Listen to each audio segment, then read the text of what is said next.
seeing this top 76, 75 greatest players all time, but 76 players on the list, who's the guy that should feel the most disrespected by not making the list? The most disrespected? Probably Dwight Howard. Okay.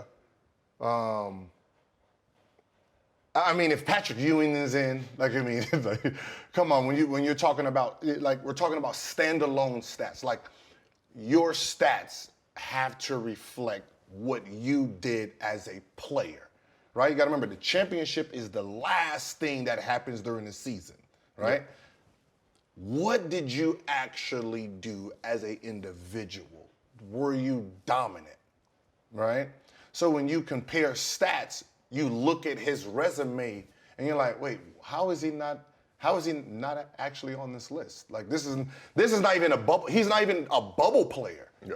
He's not even a bubble player. He's actually, like, you're in this.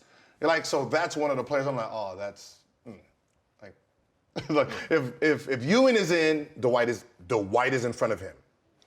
You know, sorry, he's in front of you. It doesn't matter when you match up you guys' accolades. It's just sorry, big fella. Like, he's more. You got to remember, he's more defensively minded versus his offense. So you know, you're talking about a guy who's going to have 14,000 blocks, 3-time Defensive Player of the Year. You know, like, all that's going to be all his accolades. Yeah. You know what I mean? So it's one of those things like. So we're looking at the old adage that defense wins championships. Dwight, 3-time Defensive Player of the Year. I want to say he had 5 all-defensive selections. Mm-hmm. Do you value that the same as you would an offensive guy, let's say, who's got 3 MVPs? Yes. When it comes to not necessarily MVP, but more of a scoring title. Okay, exactly. You know, so you got that makes more sense. The MVP is both sides of the ball, but scoring champ versus a defensive player of the year, would you hold them on the same? Yeah, I hold them on the same. But do you feel like, because I don't feel like the outside world does that. I mean, we pretend defense wins championships, but people want to see the 130 to 120 games. They don't really want to, that area. But you got to remember, when it comes to a defensive player, it's how does he change the game? How does he, affect the outcome?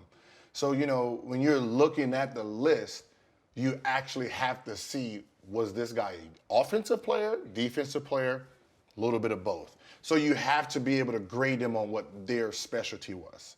So, if you're looking at a list that this guy was a defensive juggernaut, he has 12 all defensive teams, Defensive Player of the Year 5 times in a row, and he has 10,000 points.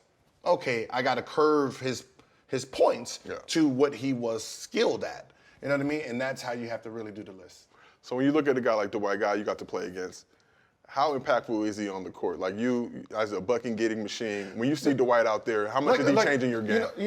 That's what he was. I mean, to the point where he was considered one of the best players in that league at that time. Is who's arguably the most valuable player in the league, him or LeBron, that's where he was. Yeah. So I don't even know why this is even the discussion. Yeah, you know what I mean? It's not even, that's not even a discussion. I mean, I have almost 15 names that gets pulled out.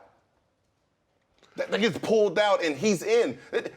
What's so funny is he's not even replacing anybody. He should already be in. That's the problem. You cannot talk about, I don't like him because he did this. That has no bearing on a guy top 75. It has no bearing on Hall of Fame. Everybody who's voting need to take their personal interests out of this process. So like T.O. not being, first ballot, it's bull. Yeah, for sure. Who cares about what you think of him as a person? Most that has nothing to do with what they did on that court.